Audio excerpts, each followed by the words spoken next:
All right, it's that time again. HVAC air filter. Make sure you change this before winter hits or before the climate's change, because you'll be using your heater a lot more often. And then you want to change it right before summer as well. So we got ourselves some Mars 12. So these one are right now on sale. So we'll be replacing them. So this is the old one. All right. So there's two that we have here. This is one we just replaced. You see the difference? You can actually see the filter versus this one. Looks to be completely dust up.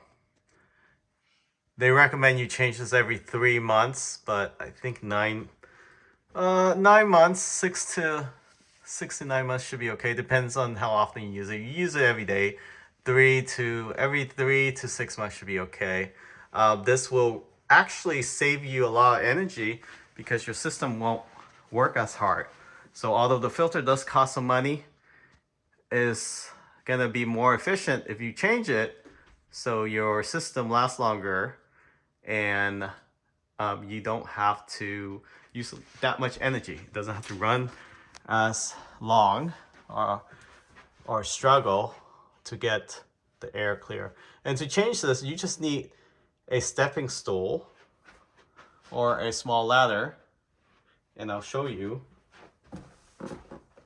how to do it. So just have a stepping stool, have the filter nearby. Here's a stepping stool, about 3 to 4 feet is okay.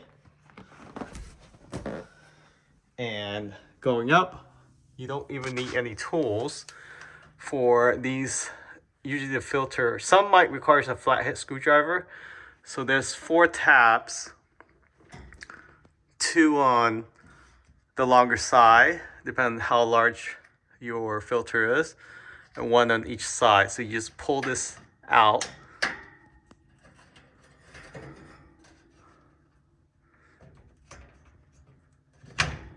So you see how it drops. Same thing for the other side. And this has a hinge on the back, so it shouldn't fall. It should just tilt down, like sort of like a garage or a hood of your car. But once it comes down, take out the old filter and just put the new one on. We'll post a link in the description where you can purchase it, and you can get that discount before Cyber Monday.